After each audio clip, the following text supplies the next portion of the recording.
आप सबका स्वागत है KP college of arts and science की यूट्यूब क्लास में। और आज हम पढ़ेंगे B first year political science है। बी फर्स्ट ईयर का ये जो आगे वाला जो लेसन है यानी यूनिट है जो 9 नंबर हो गया था, जो आज 10 यानी 10वां जो लेसन है वो है चुनाव आयोग, चुनाव सुधार और मतदान व्यवहार। ठीक है, तो इसके बारे में है। तो हम सबसे पहले पढ़ेंगे भारत में निर्वाचन आयोग। भारत में निर्वाचन आयोग के बारे में पढ़ेंगे। और निर्वाचन आयोग है उसका कार्य क्या होता है कि महत्वपूर्ण जो पदाधिकारी होते हैं उनके निर्वाचन के बारे में ये व्यवस्था करता है। तो यहाँ पे आपको ध्यान रखना है कि अनुच्छेद 324 के अनुसार ये व्यवस्था की गई है। तो संविधान के अनुच्छेद 324 के अंतर्गत निर्वाचनों का निरीक्षण, निर्देशन और नियंत्रण करने के लिए निर्वाचन आयोग की स्थापना की गई है। निर्वाचन आयोग में एक प्रमुख निर्वाचन आयुक्त तथा उतनी संख्या में ये होते हैं। कहने का मतलब इसको राष्ट्रपति समय समय पर मनोनीत करता है। तो देखो, उतनी संख्या में निर्वाचित निर्वाचन आयुक्त होंगे जितने की राष्ट्रपति समय समय पर मनोनीत करें। मुख्य निर्वाचन आयुक्त अन्य निर्वाचन आयुक्तों की नियुक्ति संसद द्वारा निर्मित विधि के अधीन रहते हुए राष्ट्रपति द्वारा की जाती है। तो बस ये ध्यान रखिए, इसमें निर्वाचन आयोग में ठीक है ना, जो सदस्य होते हैं इनकी नियुक्ति के बारे में आपको ध्यान रखना है। नियुक्ति, सदस्यों की नियुक्ति का क्या तरीका है, ठीक है ना, नियुक्ति का क्या तरीका है, तो वो ध्यान रखना है कि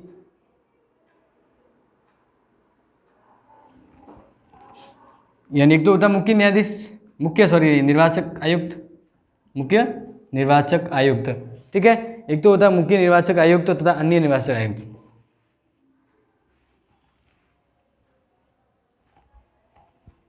मुख्य निर्वाचन आयुक्त एवं अन्य निर्वाचन,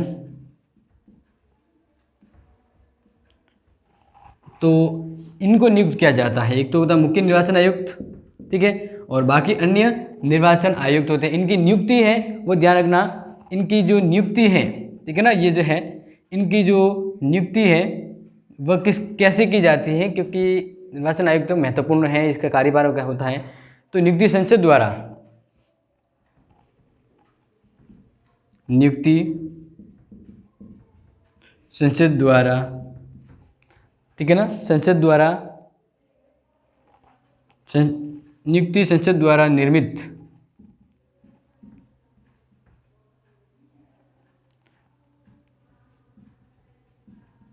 संसद द्वारा निर्मित विधि के अधीन, विधि के अधीन रहते हुए राष्ट्रपति करता है। कौन करता है? राष्ट्रपति करता है। ये आपको ध्यान रखना है। ये पूछा जाता है कि भाई जो मुख्य निर्वाचन आयुक्त है और अन्य निर्वाचन आयुक्त उनकी नियुक्ति कौन करता है, तो संसद द्वारा निर्मित विधि है। इन निर्मित विधि के द्वारा इसके अधीन रहते हुए ही, इनके अधीन रहते हुए राष्ट्रपति है वो नियुक्ति करता है। रहते हुए राष्ट्रपति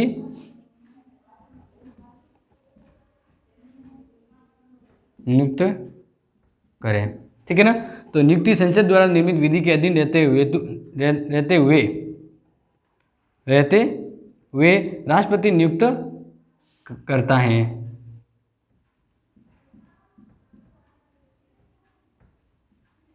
किनको नियुक्त करता है? मुख्य निर्वाचन आयुक्त। तो इनको नियुक्त करने का कार्य है वो राष्ट्रपति के द्वारा किया जाता है। मैंने आपको ये ध्यान रखना है।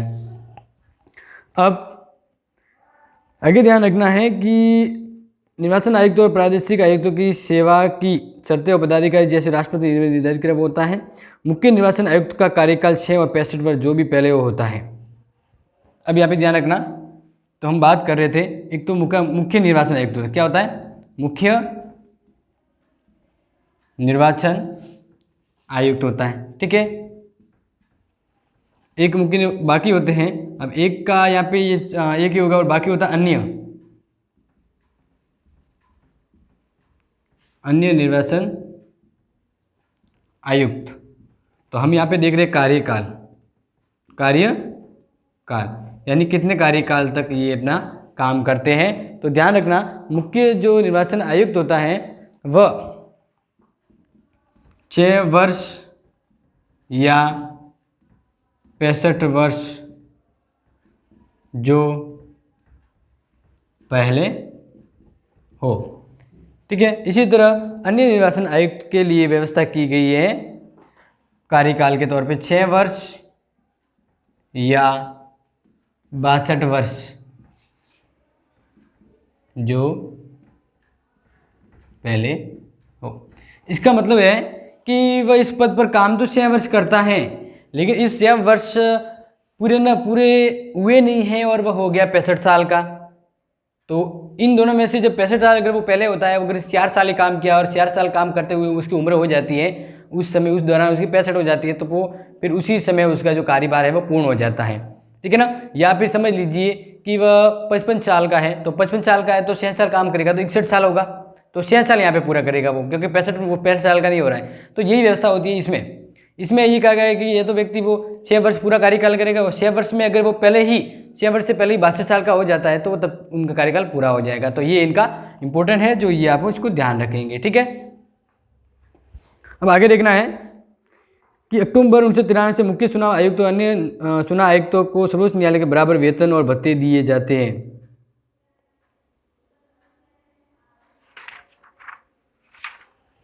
अब ध्यान रखना, वेतन भत्ते, ठीक है ना, वेतन भत्ते के बारे में आपको ध्यान रखना है। तो यहाँ पे एक जो इम्पोर्टेंट दिया गया है वो ये है कि अक्टूबर, यहाँ पे कहा गया है अक्टूबर 1993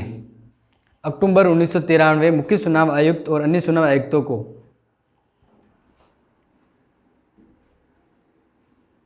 मुख्य चुनाव आयुक्त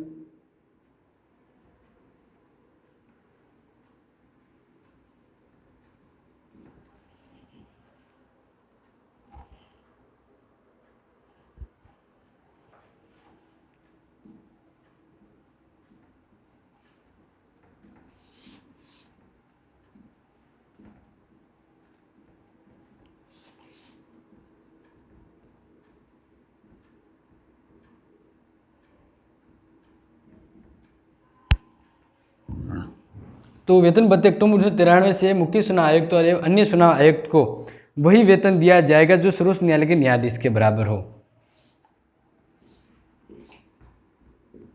वेतन सर्वोच्च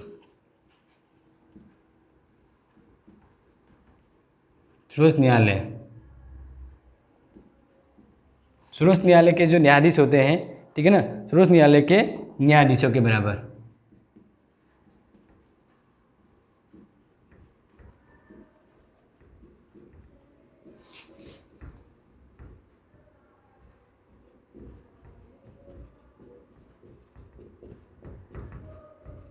ठीक है, तो ये चीज़ आपको यहाँ पे गौर करनी है कि भाई जो मुख्य चुनाव आयुक्त होते हैं, जो निर्वाचन आयुक्त की हम बात करें, तो उनका पेमेंट कितना होता है। तो पेमेंट ध्यान रखना कि मुख्य चुनाव आयुक्त हुए या अन्य, उनको पेमेंट है वो सर्वोच्च न्यायालय के न्यायाधीशों को जितना मिलता है उनके बराबर ही मिलेगा। ठीक है, और यहाँ पे वापस आपको ध्यान रखना है कि इन चुनाव आयुक्त की नियुक्ति के बाद उनके कार्य वेतन भत्ते में कोई परिवर्तन नहीं होता है। मुख्य चुनाव आयुक्त अपने पद पर उन्हीं कारणों या रीतियों से हटाया जाता है जिन कारणों से सर्वोच्च न्यायालय की हटाया जाता है। अब देखो, हटाना हो, ठीक है ना, हटाना, अगर इनको हटाना है मुख्य चुनाव आयुक्त तो इनको, तो हटाने की प्रक्रिया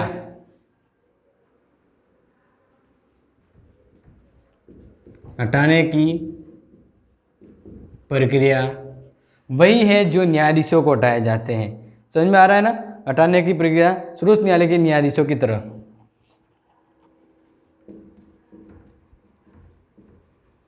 सर्वोच्च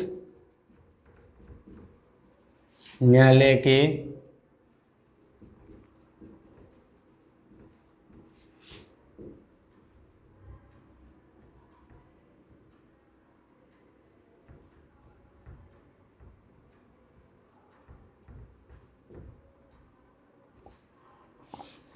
तो यहाँ पे देखिए, जैसे आपको बताया ना कि सर्वोच्च न्यायालय के न्यायाधीश को कैसे हटाते, किस कारण से हटाते, तो आपको पता है हटाने का रीजन क्या है।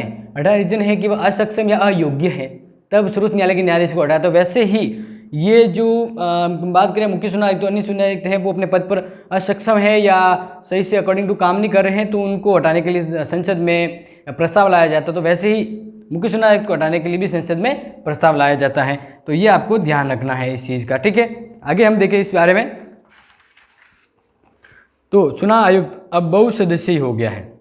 पहले चुनाव आयुक्त थे वह एक सदस्य यानी एक ही हुआ करते थे, लेकिन वर्तमान में आपको ध्यान रखना है, ठीक है ना, ये इंपॉर्टेंट है तो इसको स्क्रीनशॉट ले लेना। आगे देखें।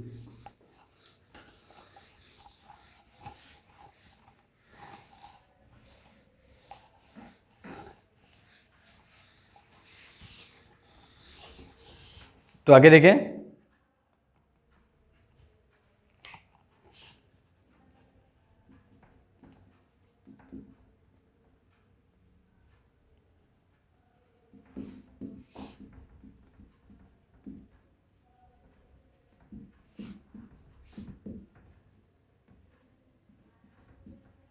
अब चुनाव आयोग है वो बहुसदस्यीय है। क्या है? बहुसदस्यीय, यानी इसमें आप ध्यान रखना परिवर्तन हो गया है, क्योंकि एक सदस्य होना चाहिए था या बहुसदस्य में विवाद था। तो 1989 के बाद 3 महीने अक्टूबर 89 से दिसंबर 89 के समय को छोड़कर 1992 तक सदस्य आयोग की स्थिति यही रही कि अक्टूबर 1993 से चुनाव आयोग को 3 सदस्यीय बना दिया गया। कितना बना दिया गया है?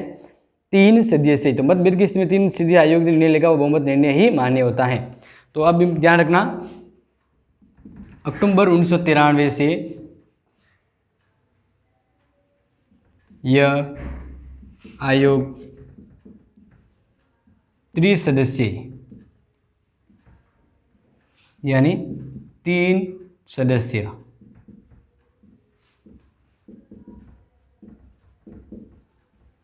समझ में आ रहा है ना। यानी जो हम बात करें कि जो चुनाव आयुक्त है उसमें कितने कौन पदाधिकारी होते हैं, कौन कितने होते हैं, तो ध्यान रखिए मुख्य होता है, 2 अन्य होते हैं। तो इस तरह से इस आयोग में कितने सदस्य होते हैं? 3 सदस्य होते हैं। ये व्यवस्था कर दी गई थी अक्टूबर 1993 से, ठीक है ना। इस चीज को आप ध्यान रखेंगे। और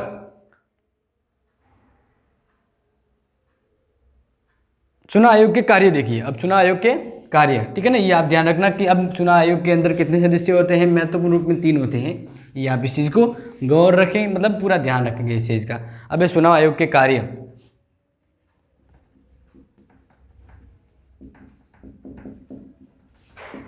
चुनाव आयोग के कार्य यानी चुनाव आयोग के कार्य कौन कौन से हैं, तो पॉइंट टू पॉइंट देखेंगे।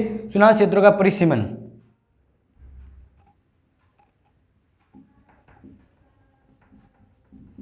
चुनाव क्षेत्रों का परिसीमन, चुनाव क्षेत्रों का परिसीमन हो या सीमांकन, इस चीज को आप देखिए। ये क्या जो मैं इंपोर्टेंट यहाँ पे लिखा है वो ये है कि चुनाव आयोग का सर्वप्रथम कार्य चुनाव क्षेत्रों का परिसीमन होता है। मतलब प्रथम आम चुनाव में निर्वाचन क्षेत्रों का सीमांकन उन प्रतिनिधि अधिनियम 1950 के अंतर्गत राष्ट्रपति द्वारा जारी किए आदेश के आधार पर किया गया था। लेकिन अब इस प्रावधान के तहत अब क्या होता है कि मुख्य चुनाव आयुक्त इस परिसीमन आयोग का अध्यक्ष होता है और इसके अतिरिक्त इसमें सर्वोच्च न्यायालय उच्च न्यायालय के 2 अन्य अवकाश प्राप्त न्यायाधीश होते हैं। आयोग की सहायता के लिए प्रत्येक राज्य में 2 से 7 तक के सदस्य होते हैं और चुनाव क्षेत्र की सीमांकन डिसाइड करते हैं कि चुनाव जो हो रहा है वो उसमें जो हो रहा है तो उसकी सीमांकन किया जाता है कि कितने क्षेत्र होने चाहिए और उसकी सीमा निर्धारण क्या होनी चाहिए। तो ये यहाँ पे व्यवस्था की जाती है। तो मुख्य चुनाव आयुक्त के हेल्प के लिए राज्य के द्वारा, ठीक है ना, आयोग की सहायता के लिए प्रत्येक राज्य के द्वारा 2 से 7 सदस्य हैं वो इस प्रावधान के तहत सहयोग करते हैं इनका सीमांकन के क्षेत्र में। फिर मतदाता सूची तैयार करना इंपॉर्टेंट है।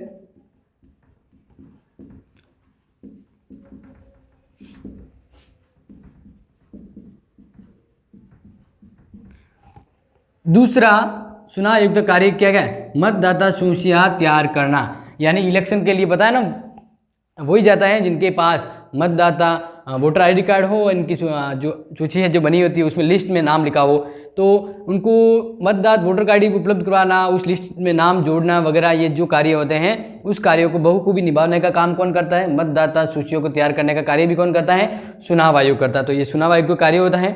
फिर है विभिन्न राजनीतिक दलों को मान्यता प्रदान देता है।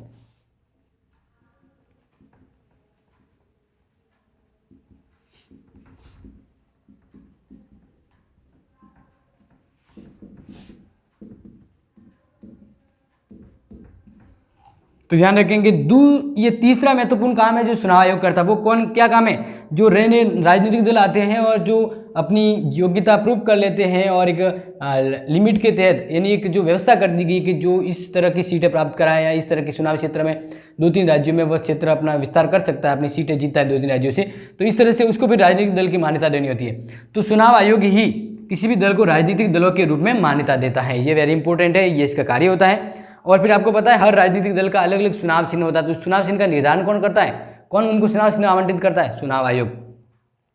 तो राजनीतिक दलों को आरक्षित चुनाव चिन्ह प्रदान करना चौथा कार्य है। राजनीतिक दलों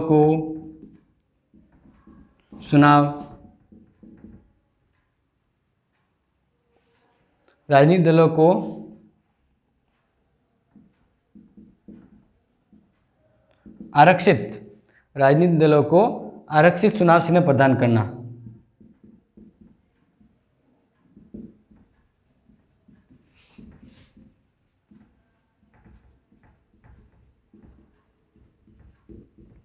ये ध्यान रखना इंपॉर्टेंट है, ठीक है ना। क्या कहा है? राजनीतिक दलों को आरक्षित चुनाव चिन्ह प्रदान करना, यानी वह उनके लिए आरक्षित के रूप में हो जाते हैं चुनाव चिन्ह। तो हर राजनीतिक दल को चुनाव क्षेत्र मतलब चुनाव चिन्ह देना, जो उनके चिन्ह होता है उनको चुनाव चिन्ह प्रदान करवाने का, आवंटित कराने का कार्य भी चुनाव आयोग के द्वारा किया जाता है। और पांचवा जो कार्य करता है वो है चुनाव करवाना। ये तो पता ही है, चुनाव आयोग का काम क्या है? चुनाव करवाना। क्या करना? चुनाव करवाना। इस चुनाव करवाना का इजी काम नहीं, बहुत सारी ध्यान व्यवस्थाएं रखनी होती है। और हर राज्य क्षेत्र में इस तरह की व्यवस्थाओं के लिए राज्य सरकार के द्वारा कुछ सदस्य या हैं जो चुनाव आयोग को सहायता करते हैं, तो वह जब चुनाव आयोग के रूप में कार्य करेंगे तो वह पूरी तरह से चुनाव आयोग के नियंत्रण में रहते हुए कार्य करते हैं, ठीक है। और अर्ध न्यायिक कार्य भी इनके द्वारा किया जाता है। तो ये चीज़ आपको इसको ध्यान रखना है, चुनाव आयोग के महत्वपूर्ण रोल होते हैं।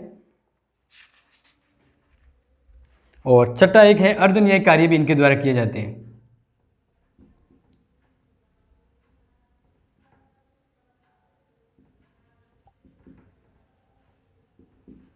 अर्ध न्यायिक कार्य, यानी चुनाव आयोग ज़्यादातर काम करते हुए ऐसे भी हैं जो अर्ध न्यायिक क्षेत्र में आने वाले कार्यों को भी ये करता है। तो इसमें देखिए, संविधान के द्वारा आयोग को कुछ अर्ध न्यायिक कार्य सौंपे गए, जिसमें उल्लेख है अनुच्छेद 103 के अनुसार राष्ट्रपति आयोग के संसद सदस्यों की अयोग्यता के संबंध में परामर्श कर सकता है, या 192 के अनुच्छेद। तो ये इंपॉर्टेंट हो जाता है। अर्ध न्यायिक कार्य का मतलब ध्यान रखें कि अनुच्छेद 103 और एक और व्यवस्था कर दी गई है, वह है अनुच्छेद एक और अनुच्छेद है अनुच्छेद 192। इसके अनुसार संसद के सदस्यों की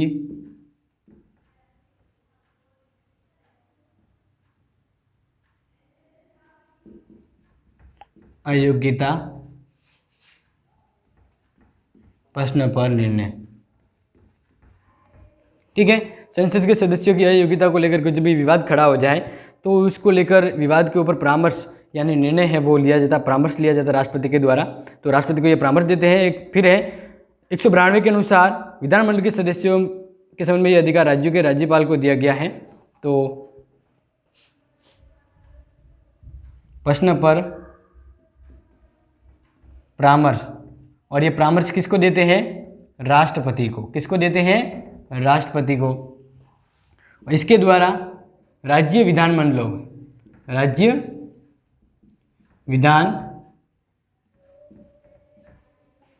मंडल के